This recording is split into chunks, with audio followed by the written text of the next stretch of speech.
Welcome to the channel. My name is Mark. This is Man on a Mission Fishing. Thanks so much for joining me today. Today's video is an unboxing of my 12 days of Christmas sale at Tackle Warehouse. In addition to that, I had a Cyber Monday order that came in at the same time. Missed the Cyber Monday sale last week with that item because it shipped a little bit later than the other items, but I'll get to that at the end of this video today. So let's start off with Tackle Warehouse, shall we? Tackle Warehouse, I made some purchases. One item that I really wanted, been looking for, went on sale, grabbed it at 12 Days of Christmas, got a great deal on it. Bought a couple other items that I just needed. And then, of course, I restocked on more hooks because hooks were on sale again with the 12 Days of Christmas, even better sale than the Black Friday. So I ended up getting a few more. Let's start with the hooks. That's the least exciting.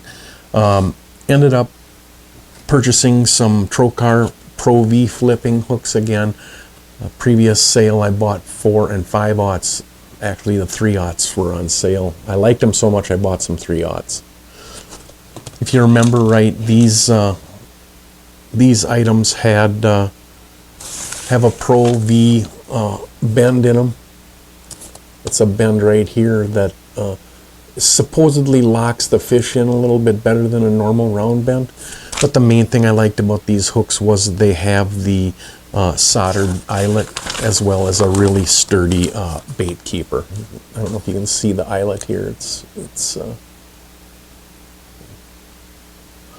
I like this keeper better than what comes on the Gamakatsus. The Gamakatsus, they loosen up after you catch a bunch of fish on them and then they start sliding up and down the hook. I just hate that. I have to glue them or pinch them on or whatever. Plus these hooks are really nice and sharp as well. These Trocars are really one of my favorite hooks. In addition to the Pro V flips in the 3/0, I ended up buying some monster flips in the 5/0. These I'm going to use primarily for larger creature baits or big, 10, 11-inch worms. These are just the standard bend in these. They got the standard big wide bend in these, real nice big monster hook, 5/0. They also come with the welded eyelet and the same nice Trocar bait keeper. So I just needed some bigger hooks. I've in the past been using some Berkeley Fusions, and I like the hooks quite a bit. They're not super sharp, but they're very serviceable. But I don't really care for the the bait keeper on them. They after you've used them for a while, they tend to come off the shank of the hook. And these I haven't had trouble with. These Trocars, I've used some of the normal bends in the 3 and 4/0 before. I don't have that trouble with those, so I'm going to try those this year, see how that works out. As well as those worm hooks, I ended up buying some tube hooks. Now I only got the 3/0 size. Probably should have gone a little bigger as well, but I don't know. I generally throw smaller tubes, so I thought the 3/0 would probably do it. These do not have the soldered eyelet, but they do have the same hook keeper. These have an interesting bend in them. They look kind of like a Kaylee hook, if you know what that is. The hook eye points right at the eyelet. It's supposed to be real good for hookups. Now I used these in the past, back in the 90s. Shaw Grigsby had Eagle Claw hooks that came out, but they had a clip on the eyelet that pinched into the plastic and allowed it to stay up, the plastic to stay up better than with the keeper. And then they also had an area on them where you could insert a hook into the tube and it would go through the clip and it would have a weight inside the tube rather than on the line. And I like those. I still got a few of those left, but they're even smaller than these 3/0. So maybe use those for casting the mini tubes for smallmouth. We'll see. In addition to that, one of the other items I purchased was a storage system. Storage system was what I was really looking for. It's the Busby Quick Cube Breeze. It looks a lot like this. You can see right through it. It's got a mesh on the side. It's got a nice hard plastic or plasticky material here with a nice corrosion resistant zipper on it, I think. It should fit plastics just perfectly. This is the medium size. I really wanted to get these because I'm trying to do away with my normal storage system, which is these big 3700 boxes like this. They're just the standard plain old 3700 boxes. I would just stack these full of plastics and then only use like 2 different baits for the whole summer. And these would just sit in the boat and weigh it down. So decided to shift to something a little bit smaller. I ordered 3 of these, so I think I can put like 2 different size worms in one, and then I'll put craws and trailers in one, and I'll put creature baits and tubes in one. We'll see how I haven't really thought about how I'm going to divide everything up, but I think 3 of these should be good. They hold quite a few plastics. I think they're supposed to hold like 12 bags of plastics, but I think they're going to hold more than that. The other item that I purchased at Tackle Warehouse was some of the X-Zone Adrenaline Craw Juniors. These are the 3.5s. These basically are like a Zoom Z-Craw. They're good trailers for like chatterbait or a jig.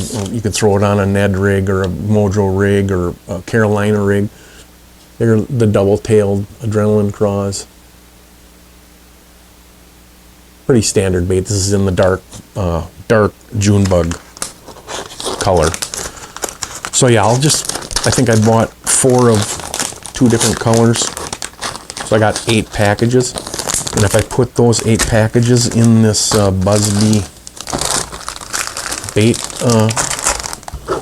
holder, you can see I got lots of extra room in here. I mean, I can eat these. There's only 8 in here. I know I can fit. I could probably fit another 8 or 10 bags in here. Lots of space in there. So I think I'm going to be happy with these Busby bags as well. And that was basically it for Tackle Warehouse. I mean, I got a couple of free items as well. I wanted to mention that. I got, with the Trocar Eagle Claw order, got myself a 100-year hat, anniversary hat. It's got the Tackle Warehouse branding on it on the side as well.